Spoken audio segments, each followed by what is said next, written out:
Hello everyone, and welcome to today's virtual webinar on globalization of renminbi and the future of international trade. This is a U.S. China Association program as part of the Way Forward series. If this is your first time attending a program with us, first of all, welcome. Here at the U.S. China Association, we believe that not all bridges are built of concrete and steel. Sometimes equally important bridges are built on friendship, cultural communion, and commercial cooperation. And we believe that where these bridges exist, our communities in our 21-state region can flourish. I want to take a brief moment to thank our sponsors for our programs, the Ford Foundation, the Henry Luce Foundation, and the Carnegie Corporation. And before I turn it over to our moderator and wonderful speakers today, I do just want to cover a few quick housekeeping items. If at any point today during today's webinar you want to ask a question, please do. This is an open discussion, and we'd love to hear from you. Another front that we'd love to hear from you on is if those in our audience, once the webinar ends, if you have 2 minutes to just help us complete a brief survey, we'd really appreciate to get some feedback from everyone. So that being said, I'm going to turn it over to Jim Schultz, who is a board member for the U.S. China Association, as well as the founder and managing partner for Open Prairie Capital. Jim, thanks so much for joining us today. Jason, thank you. And thank you for our panelists that have joined us along with our guests today. I've been on the board of the USHCA, or U.S. China Association, for a little over 6 years. And I engaged and became involved because I think it's important that we bring business leaders together and thought leaders together to help stimulate better economic opportunities between our countries and reduce the dialogue at a political level as best we can. That being said, today we have a distinguished panel to talk about the RMB and how it will impact future currency in trade. One of our panelists today is Diana Choyleva. She's a leading expert on China's economy and politics. She is the chief economist at Enodo Economics, which is an independent macroeconomic and political forecasting company she set up in 2016. The focus is largely on China and its global impact. She has also been covering China for over 2 decades, has written 3 books, and writes regular opinion pieces for the Financial Times, Wall Street Journal, the Nikkei Asian Review, etc. She has extensive experience, global experience, engaging in all manner of audiences, and is a regular commentator on Bloomberg, the BBC, and CNBC. In addition, we have David Dollar, who's joined us. David is a senior fellow in the John L. Thornton China Center at the Brookings Institution and host of the Brookings Trade podcast, Dollar&Sense. So if you have a podcast that you're looking to listen to Dollar&Sense. He's also a leading expert on China's economy and U.S. China economic relations. David spent time in China in the mid-'80s, so he has now 5 decades of exposure and experience in China. From 2009 to 13, David was the U.S. Treasury's economic and financial emissary to China. He was based in Beijing, facilitating the macroeconomic and financial policy dialogue between the United States and China. So with no further ado, I'm going to turn it over to Diana to give some comments and remarks. And I'll remind you today, if you will please submit questions into the Q&A boxes Jason has pointed out, that will help us as we go through today and ask the 2 panelists to talk about the issues and questions you might have around China trade. So with that, I'll turn it over to Diana. Diana. Thank you very much, Jim, for this introduction. All I'm going to add is that I always thought that the job of the economist really is to collect as much raw information, know exactly what these pieces of the puzzle are, and then start putting them into the same coherent picture. And the more pieces you manage to fit into the same picture, the more confident you get that you have the right story. But economics is not a precise science, and a lot of it is judgment. And I've actually loved doing that job. It's really made for me. But what I wasn't anticipating was to end up being a China expert. It was never part of the plan. I was born in Bulgaria during communism, so I am very imbued with the communist idea of 5-yearly plans, but it was never part of my plan. It was a coincidence that when I started working in the UK, I joined a company that had form on Asia, and it was the year 2000. So I remember sitting in the office and looking at sort of the future and what we needed to do.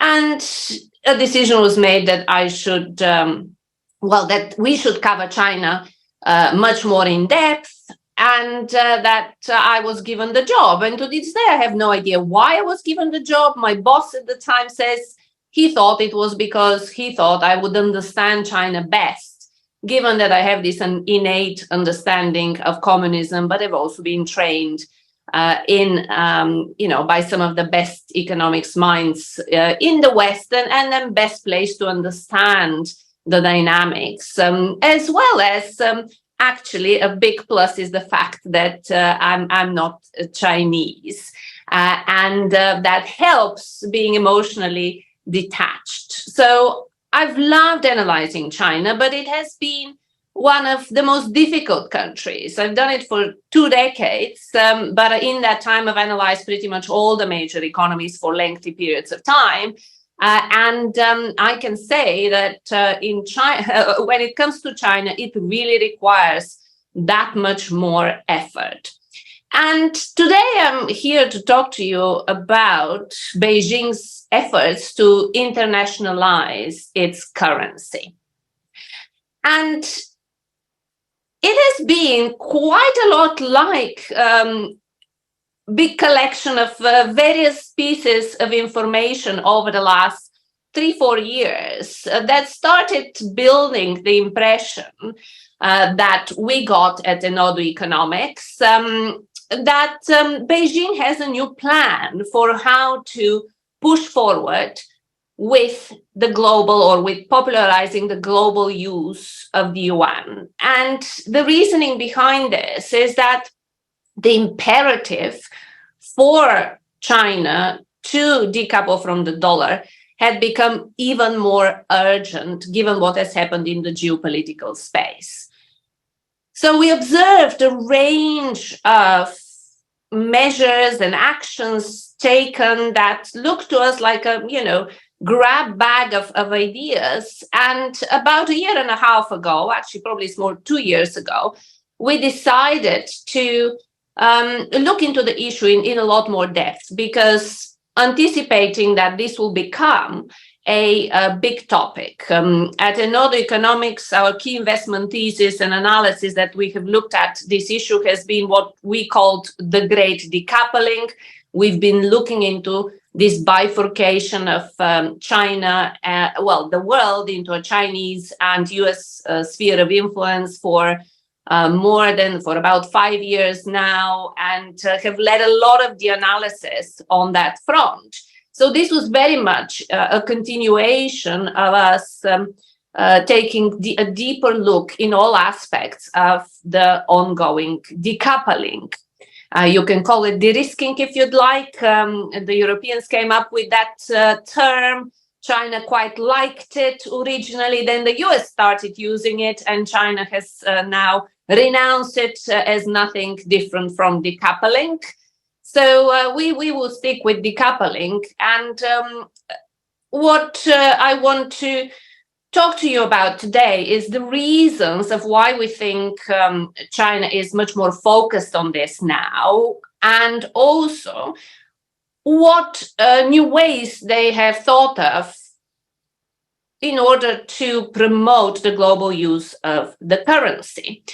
And in the course of about a year-long research project that we produced, a big report following that, and of course, happy to share with everyone on the call that piece of work, we found that actually there is a concerted and coordinated strategy that is well thought through in terms of how to promote the use of the currency in the future. And it is no secret to say that the past 10 years and more than 10 years, the Chinese started trying to internationalize the RMB in 2009, have really been a failure on that front. They haven't achieved much. Originally, all the increased use of RMB globally was really predicated on the appreciating currency. And once that came out of the picture, there wasn't really any fundamental reason or desire for global actors to adopt the yuan. And so what are, first of all, the reasons of why China is even more focused on this? It all changed, of course, with the global financial crisis, but also it all changed with Xi Jinping coming to power and changing the dynamics within China, a much bigger focus on self-sufficiency and fast forwarding what ultimately probably would have been the goal of any leader of the Chinese Communist Party, but we got Xi, he consolidated power like crazy and was able to push forward with quite significant changes to the direction of travel for China in the way it had been behaving before that. But then, of course, we had the election of Donald Trump and the trade wars that he started. And from that point onward, the geopolitical imperative became even bigger. Before, for China, it was all about the economic costs of using the dollar predominantly for trade. And despite all their efforts, trade, about 75% of trade is still denominated entirely in dollars for China. And that after the financial crisis, they felt that the US was displaying irresponsible monetary policies and thought, that there were economic costs. But really, why the yuan idea took off, or the internationalization of the yuan idea took off, was much more to do with the way, not with the cost-benefit analysis of using their own currency, in economic terms, but with equating having their own currency that was globally used as a feature of China becoming or returning to its rightful place as the greatest and most important economy in the world. So it acquired this direct connection with the nationalist and national rejuvenation idea, and as such became quite prominent in the push that she was instituting across the board. And of course, we have the invasion of Ukraine. And even before that, the use of the dollar in imposing financial sanctions. So the weaponization of the US dollar. And also, sorry, I just see some messages pop up and they distract me because I'm wondering whether it's the message telling me to that I'm over the time. You're good. Keep going. Thank you very much. So weaponization of the dollar, the idea that America's irresponsible policies putting an extra pressure on those currencies that on those countries that are using it from an economic point of view, but also China's fast forwarding its idea of forging its own geopolitical sphere of influence, which would necessitate, in their view, that sphere of influence uses the yuan. And last but not least, understanding the dynamics of if they want to create their own financial system and incentivize Asia to, and this is their goal, by the way, their goal originally, from what we can see, is not to supplant the dollar, but to have the yuan regionally to be the anchor for this economic and geopolitical bloc. And with these goals in mind, probably most fundamentally what they want to achieve is to be able to pay for what they need from abroad in their own currency. But it's been a kind of a catch-22 problem, because even putting aside the issue of whether people trust the yuan as an investment currency or as a store of value, or whether they would use it as a unit of account, just using it for payments is difficult because it's so much more expensive. And it's so much more expensive because there are no pools, big pools of yuan outside of China to bring down the cost. So the Chinese had to think of ways to incentivize others to use the yuan for payments, for trade, that have to go around this issue of this catch-22, that you need big pools for it to become cheaper to use the yuan, but to get good, big pools out, you need the yuan the transaction cost to be cheaper. And they thought of really how do they entice not just the outflows, but of course the inflows, because one of the reasons why the yuan hasn't also been attractive is the fact that China's financial system, in particular its capital markets, were closed. So beyond trade, if you acquired yuan, there was very little you could use it for, or there are very few places where you could store it and hope to grow its value. So the focus of the strategy has been on money out, overcoming these issues of the inherent difficulty of supplanting the existing global currency, the dollar, where the costs of transactions are so low, and also encouraging inflows. And I will zero in on just a couple of issues on both sides of the equation, because we won't have time for 10 minutes to go through the whole story. It is actually very comprehensive, but I do hope that, of course, all of the rest will come up in the questions and points we're going to make in the discussion.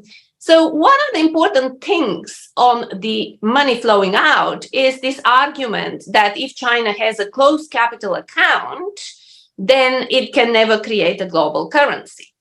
Well, they have thought of a sort of a way of circumventing that ticks the boxes on a lot of points. And this is how they mobilize the Belt and Road Initiative. Before, they were hoping that these Belt and Road currencies will borrow in yuan, and that's how it would all kick off. And the focus was on infrastructure investment, but that hasn't really happened. And all the borrowing, the majority is in dollars. So now the idea is to shift it differently, to actually still encourage borrowing in yuan, but to build industrial capacity along the BRI, for which the country in question will have to buy machinery, equipment from China, and then this factory will be producing goods that will be sold to China. And so you get this sort of internal loop of using the yuan where, let's say, Saudi Arabia will borrow in yuan, buy machinery to build.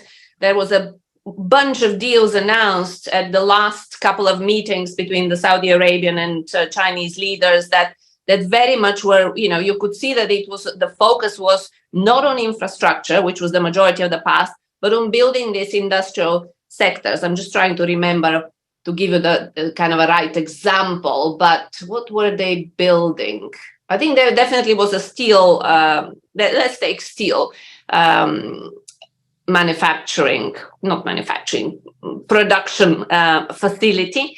And so they would then buy all the equipment that's necessary from China, produce steel that they will sell to China. And then all of this is in yuan, including then the final payment of the loan back. But that allows for much more yuan to come out and circulate and bring down the costs. The other important point to make, which of course was necessary but not sufficient condition, was that China now has created, and it finalized this about 2019, I'd say, its own system for global payments that circumvents both the U.S. correspondent banking network relationships, and also has the capability to circumvent the messaging services that SWIFT provides. You know, China considers this as a key vulnerability from a national security point of view. And once that was ready, now it's about giving a reason for foreigners to hold the currency and use it for payments. And on the trade side, this is one idea. On trying to incentivize investment in China, of course, you're all aware that China threw the doors of its financial sector open to foreigners for the first time.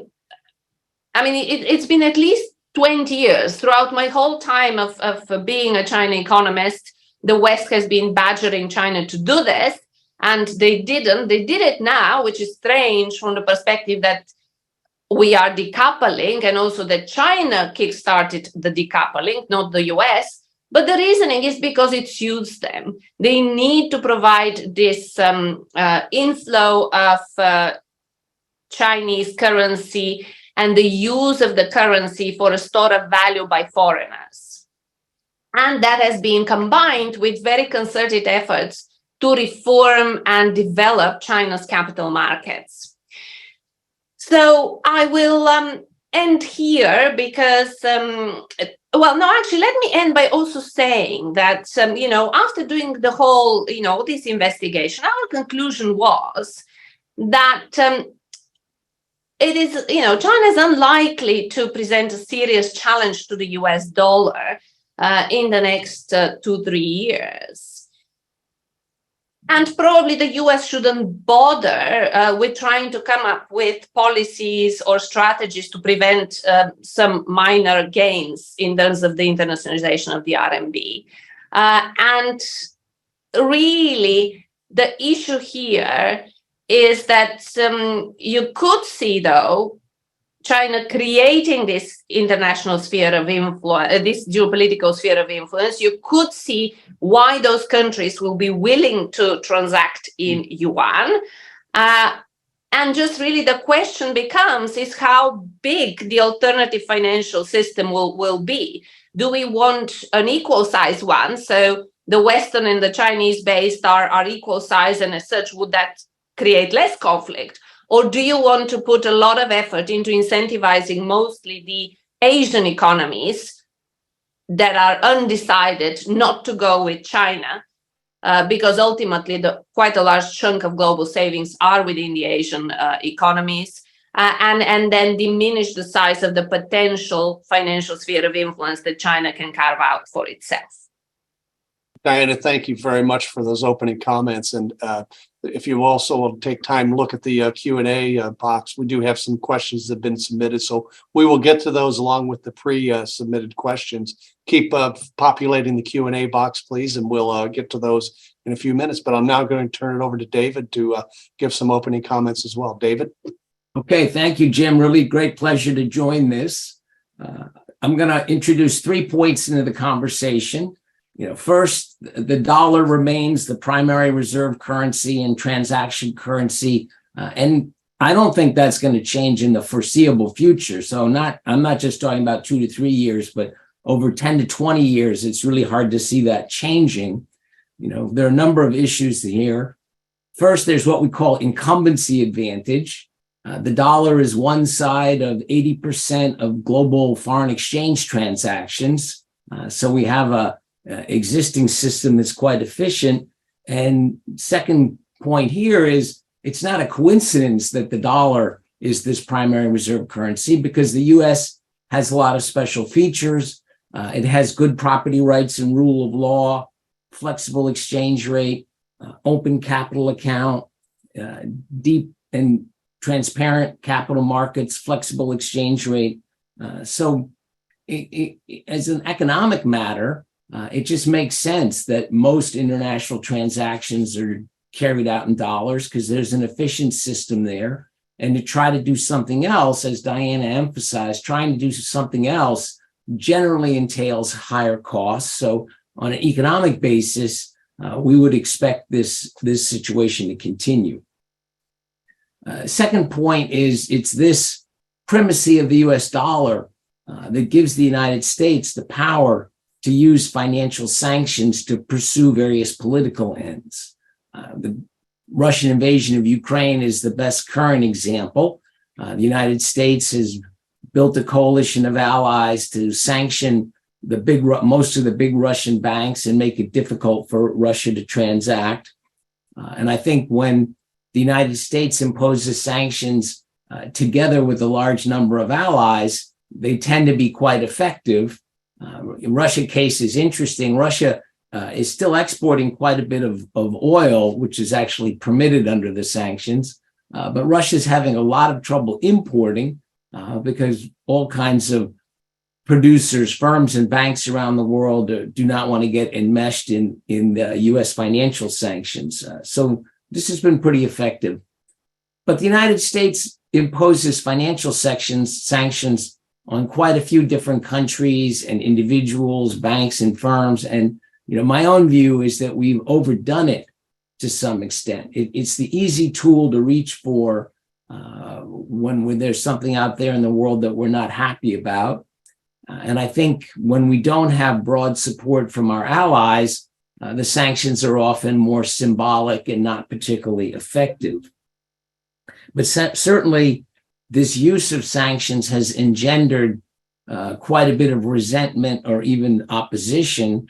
And that's clearest from countries that are not allies of the United States. So countries like China, Iran, Russia, they're very unhappy with the U.S. use of financial sanctions built on the dollar.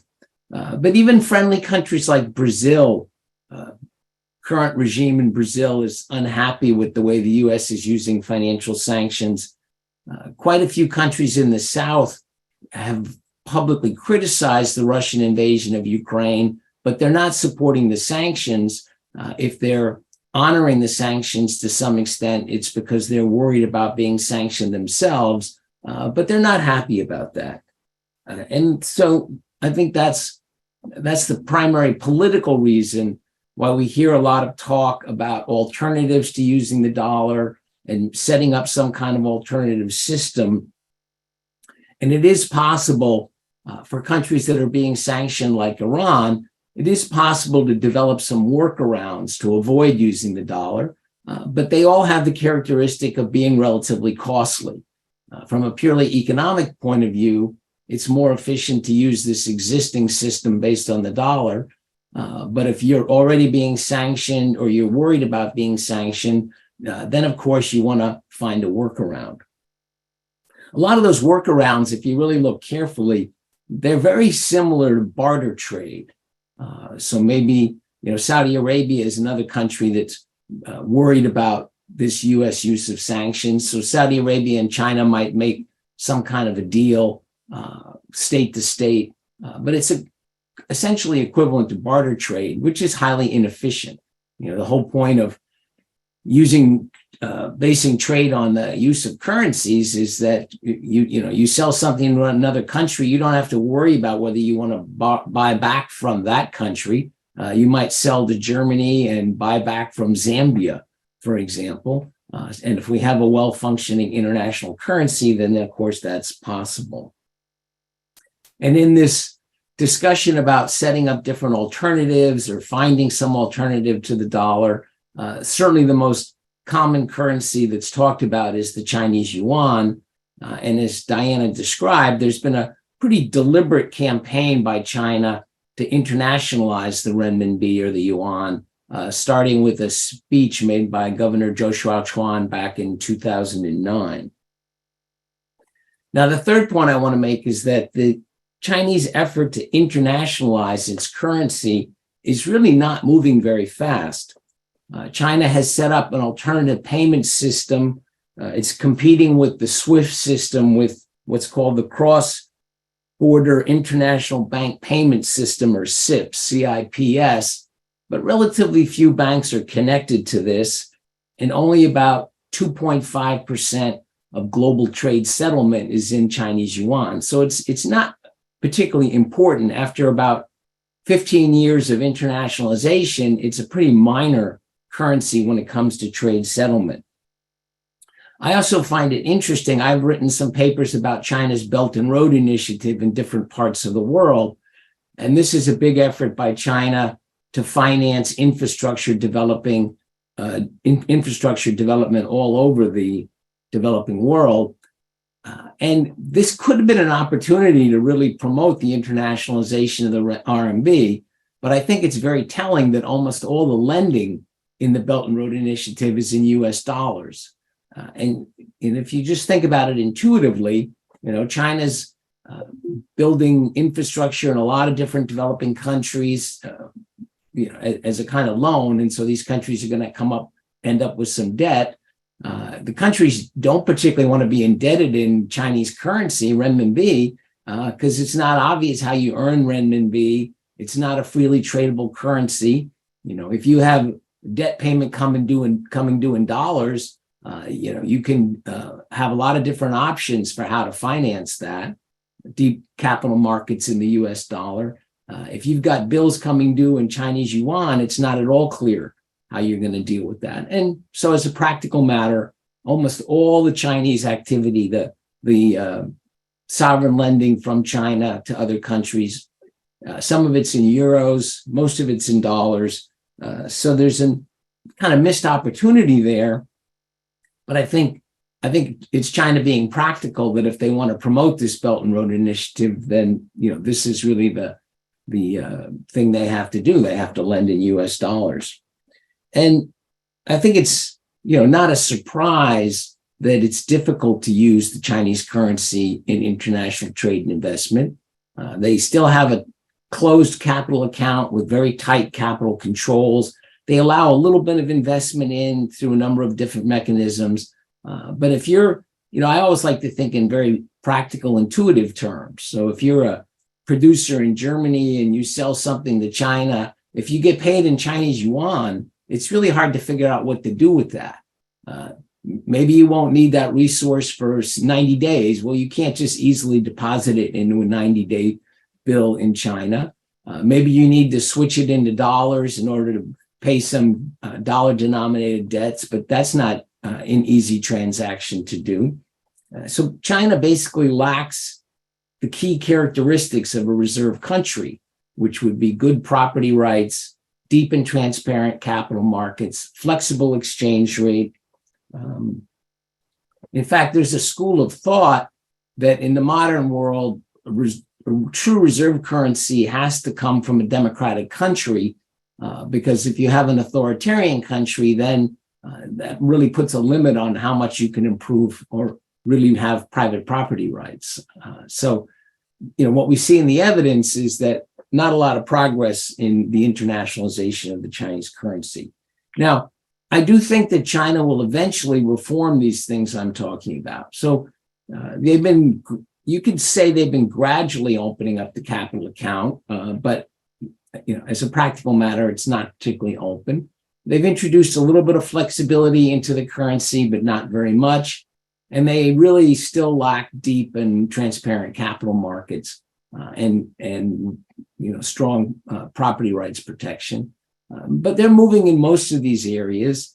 Xi Jinping does not seem particularly inclined to give up the kind of control that he would have to give up in order to move on that reform agenda. But I think China will gradually move on this reform agenda over the next 1 to 2 decades.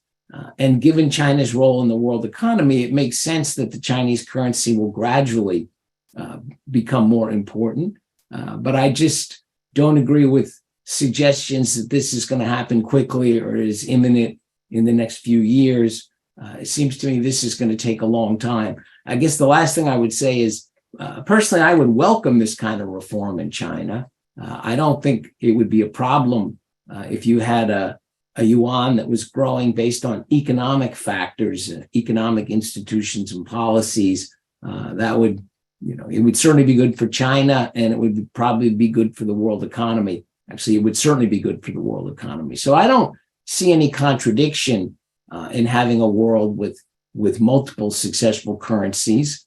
The euro already is a pretty important number 2 currency, and there are currencies like the Japanese yen, the Canadian dollar, the Australian dollar, Swiss franc. You've got quite a few relatively minor, but collectively somewhat significant other currencies. And so I think a successful Chinese yuan would be welcome, but the development of the yuan strictly on a political basis, I don't have much optimism that that's going to go very far. So I'll stop there, Jim, and look forward to the discussion. Great. Thank you, David. Diana, I'm going to first go to you. You made a comment in your opening about the difference in cost between non-US US trade dollars and other currencies. Why is that, or why aren't the banks making money even despite the difference? Or can you talk some more about that topic? You're on mute. Sorry, I forgot I muted myself. It's actually what David was touching on, the fact that the US dollar is the incumbent currency, and just the volume of transactions has allowed over time and the experience to achieve the efficiency that would lower the cost. But there are two important points to make here. One is that in the world of today, geopolitics plays a much more dominant role than just the purely economic decisions based on cost and benefit.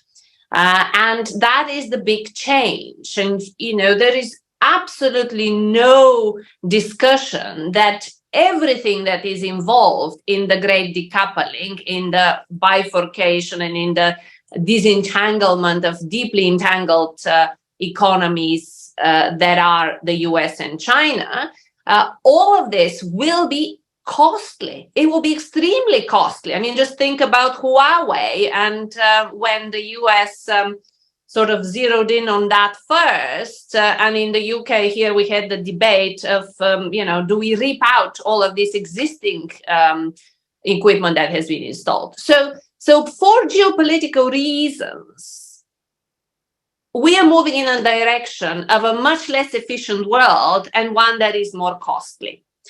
And the reasons or the rationale behind which country joins which sphere of influence will depend quite a lot on the geopolitics, of course, on the economics as well, in terms of how integrated these countries are and how much dependent they are on China for their growth and existence. And here, the way China sees things, and it learned from Japan's experience when they tried to internationalize the yen, but they always were conduit with the final consumer being the US. China is now trying to become the consumer of final resort for its sphere of influence and create this lattice of manufacturing and industrial capacity, moving out the lower value added one and keeping in and going up the value added chain. But I think if I have to worry about their success of achieving this goal, I would worry more about their ability to generate consumer demand, because that in a way is extremely key for this trade route to flourish. And the trade route for internationalizing the currency is very important because in a way it will necessitate the use of the currency much more, putting aside the issues of its credibility, rule of law, etc., etc. And while the Chinese started in 2009 to internationalize, it wasn't until 10 years later that the SIPS system that David talked about was ready. Actually, its use has increased significantly in comparison to the very obviously zero base it started from. But that has lasted for about 4 or 5 years max in terms of it being ready and used. But when it comes to costs, there is more to consider for the future. And this is the fact that China is ahead of the game in developing a digital currency. And it's also ahead of the game in testing the use of digital currency for cross-border payments. Such a system will be much more efficient and much less costly. So, and the US is quite behind on that front. And also there is a debate in the US whether they should or shouldn't create a digital currency, and how will that all fit into the discussion of global payments. But for China, they have pushed ahead with that because actually it enables something very important, which is the contradiction that exists with their desire to keep control but internationalize the currency. And the way I look the digital yuan is, on the one hand, providing this much lower cost system than the existing global payment system, including the SIPs that they have replicated on the existing Western system.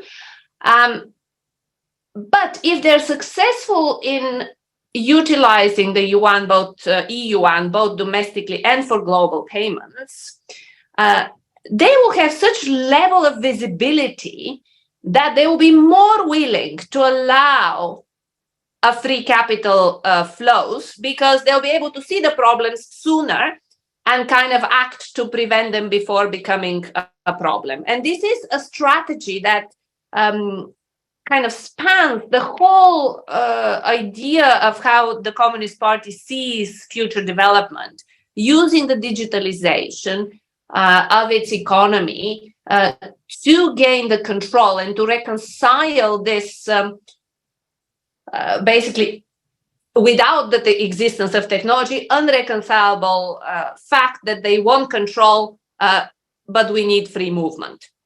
Now, will they succeed with this digitalization? Whether we'll get there is a topic to discuss. But these are, the routes they're seeing. And while I agree with David that this is not something that's going to materialize, as I said, in the next 2-3 years, it is much more a decades-long process. I think we shouldn't underestimate China's dedication, sort of strategic thinking on this front. They really fumbled with the BRI and what to do with it for a number of years. Now it seems that the BRI is about something very different. I think they found a different way to use it, and is just beginning to do so. So really, we're talking here about the future, not the past.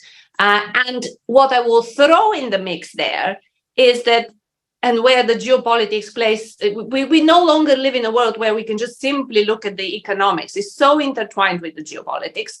But what happens in a scenario of a Taiwan conflict? That will accelerate absolutely everything we talked about. And so then you sort of have to think about how likely it is that a Taiwan conflict scenario happens sooner than the next 10 years.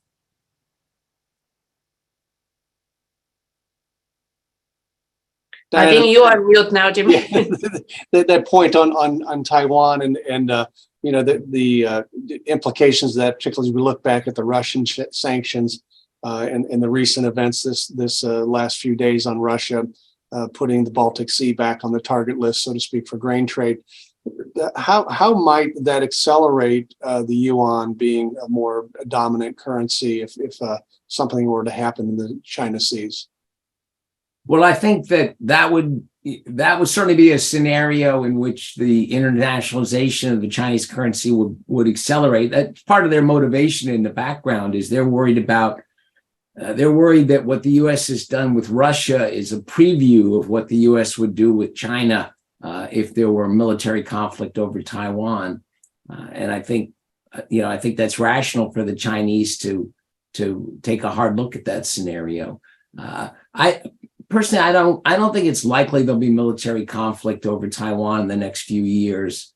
You look at the opinion polls in Taiwan, people are basically in favor of the status quo. There's an important presidential election. I think it's January. And the Communist Party in Beijing, they're going to be watching closely what happens. I think all of the candidates are understand the situation and are not likely to do anything precipitous like declaring independence. But there are definitely risks over the next few years. And I think as we get out further in time, those risks are growing. So that's part of the political motivation for Beijing. If we did go down that road, that's going to be really quite devastating for the world economy. It's not clear all the U.S. allies are going to go along with that, frankly. I think Macron, for example, has, said publicly some things that suggest that the Taiwan scenario would be very different than the unity we're seeing over Ukraine from the advanced capitalist economy. So there are a lot of things in play. Hopefully we'll have a better diplomatic dialogue between the U.S. and China now, since Blinken made his trip to Beijing and Janet Yellen. I don't have great expectation for any dramatic change in the relationship, but if we could just stabilize and at least communicate somewhat better over our differences, I don't think it's in Xi Jinping's interest to be pushing the military conflict over Taiwan. He must be impressed at how badly things have gone in Ukraine for Russia and just how unpredictable that kind of military action is. So I think some of the commentary in the Western press is a little bit out of touch with the reality in China that people do not want conflict. And you could get it through a series of mistakes, but I think with better diplomatic dialogue, we're likely to see this status quo continuing. David, you kind of opened up the door and said you're looking out into the future, into your crystal ball. So I'll ask you to pull that crystal ball out again and talk about the timeline. You mentioned in your comments that 80% of trade today is done in U.S. dollars. But when does that get to 50%, or is that feasible? Does the yuan have an ability over the next decade or 2 decades or maybe more to become a more dominant currency in trade? Right. So the figure let me just, I won't say too much, Dan. I'll just say the figure I was citing, Jim, was that 80% of foreign exchange transactions have the dollar on one side. And that includes a lot of investment transactions, not just trade. But there's been no trend in that. That particular figure, 80% of involvement in all the transactions, that figure's been stable. So I guess I'm skeptical that China, certainly under Xi Jinping, is going to make the institutional changes that would be needed to really dramatically change the situation. Diana, thoughts on that?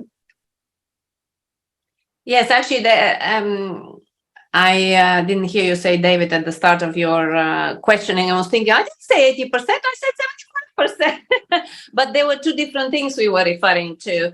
And what I was referring to, that 75% of goods and services trade is denominated in the US dollar. That is not the same as being paid for in the US dollar. And achieving actually this denomination will be one of the most difficult things for them to achieve. And when we were trying to compare with, it seemed sort of more reasonable to compare them with what the Deutsche Mark was trying to achieve when it was trying to be the anchor for the Euro bloc.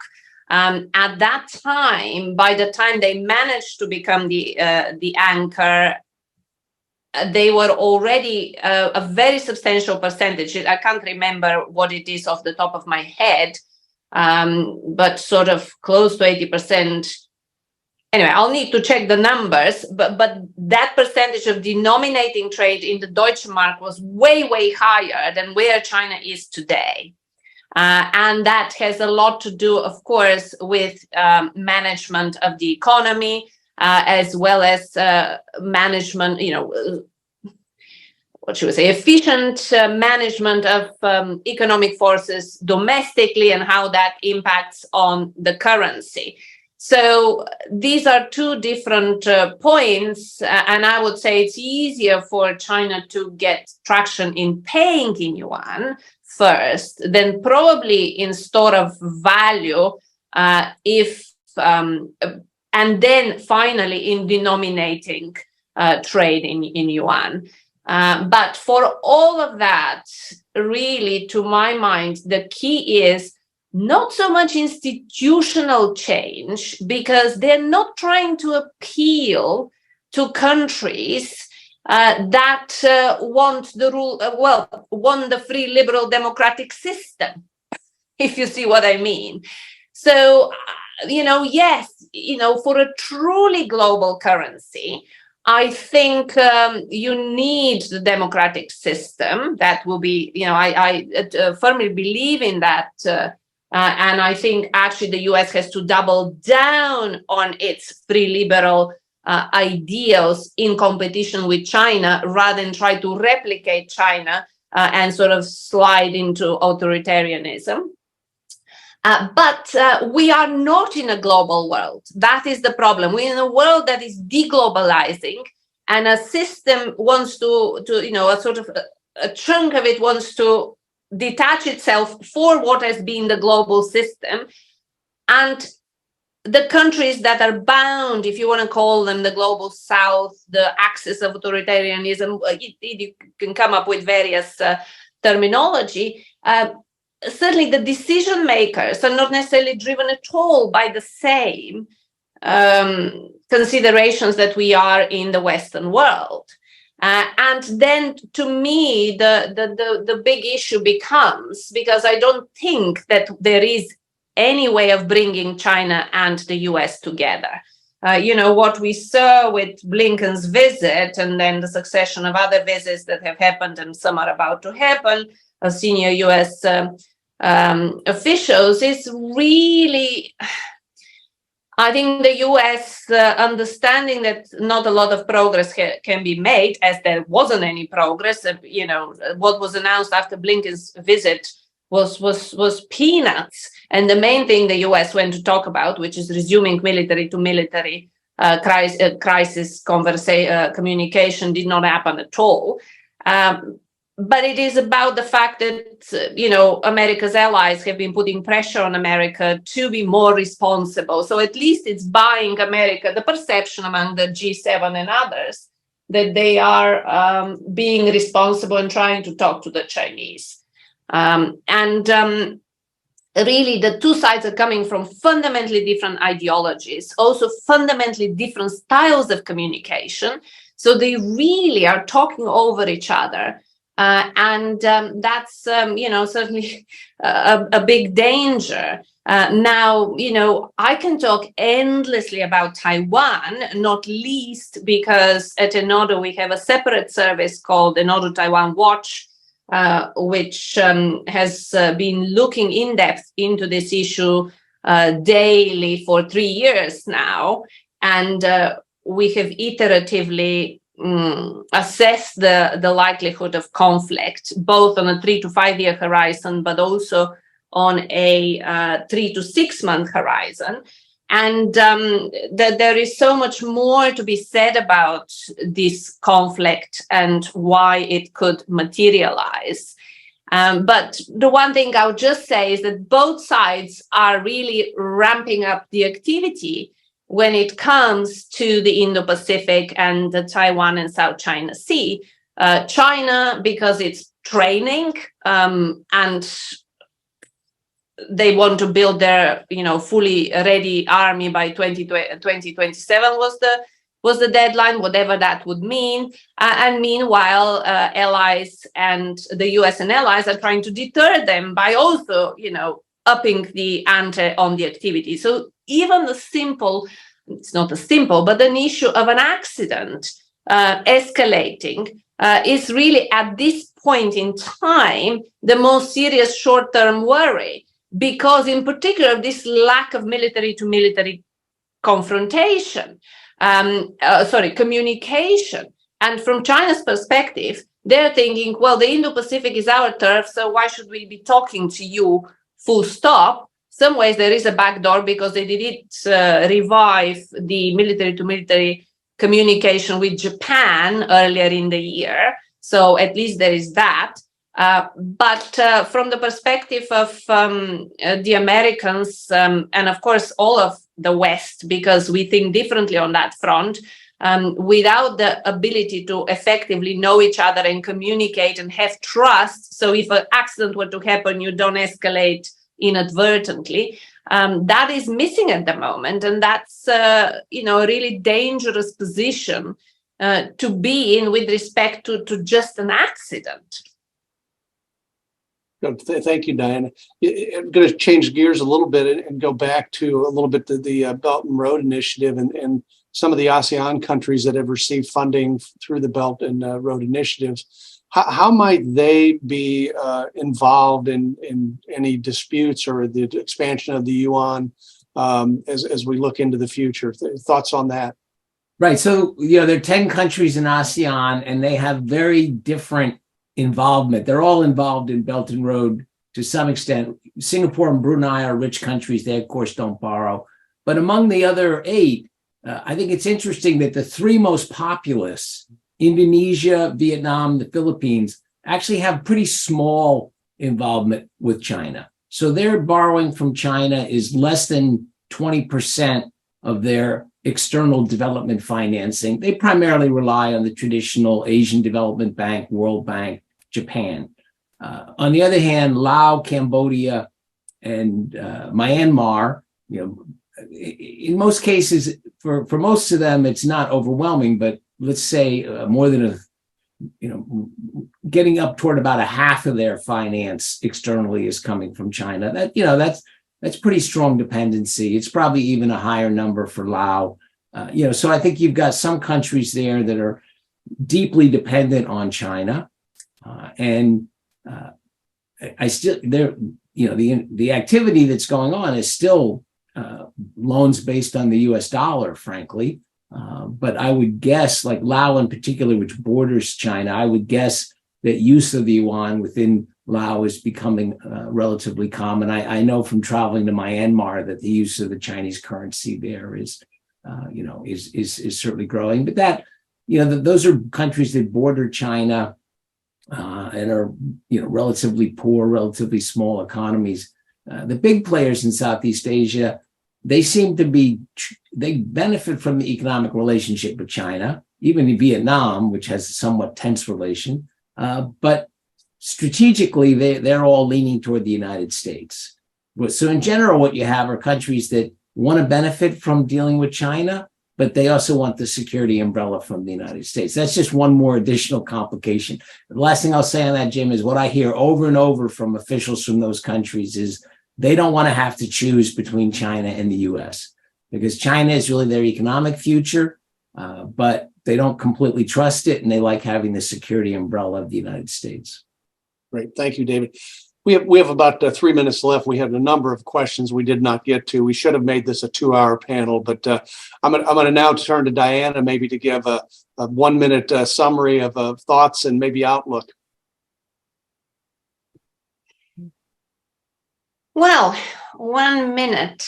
I think the big issue here is what happens in terms of China's economic performance. Because David is right that everyone is made to choose and no one wants to do it, whether it's the ASEAN, the Europeans, whether it's multinationals. Everyone wants to have their cake and eat it. They don't want to choose between one or the other. And for a lot of the countries, the growth has come from China and, let's say, the security from America. And if China were to lose the growth aspect of its of the attraction and is incapable of mobilizing its 1.4 billion people to actually consume and have a consumption as a share of GDP grow, then I think it will be a different dynamic across the board, including the currency story. But I worry a lot more about a Taiwan contingency, given our analysis of what has happened, since 2008. But in particular, the Biden administration has been really tightening the screws even more effectively than the Trump administration. Good. Thank you, Diana. And David, any closing comments? Just very briefly, the thing that struck me from this very rich discussion is this tension between the economics and the politics. And I think, we've got political factors that are definitely going to impinge on economics. And to me, the question is it a moderate interference of the, I don't really like the word decoupling, but clearly we have tension between the U.S. and China. Is that going to have a moderate effect on economics? Or in a scenario, for example, where there's military conflict over Taiwan, that would have huge, I would call it devastating effects on the economy. So, are we going to manage the politics so that the effects are moderate, or are we going to have a really bad decoupling scenario? That's what I worry about for the next few years. Right. Again, Diana and David, thanks for your time today. Thank you for the number of questions submitted and for the panelists that joined us. I'll remind you that the U.S. Heartland China Association is a 501(c)(3). We're a not-for-profit. If you found this panel of interest and have an inclination to donate to our cause, we'd certainly support the additional dollar support. And if you have ideas for future events or panels you'd like us to host, that's what we're here for. So I'll turn it back over to Jason. Again, thank you everyone for joining us today. David, Diana, thank you for your time. Jason? Yeah, took the words right out of my mouth, Jim. David, Diana, thank you. This is a really important, really interesting discussion. And we had a really lively audience. Sorry to get to all the questions. Just another reason to do this again. So we'll wrap that up. But thank you so much for joining us today. And thank you to our audience as well. You're welcome. Thank you, everyone, and goodbye. Thank you. Bye.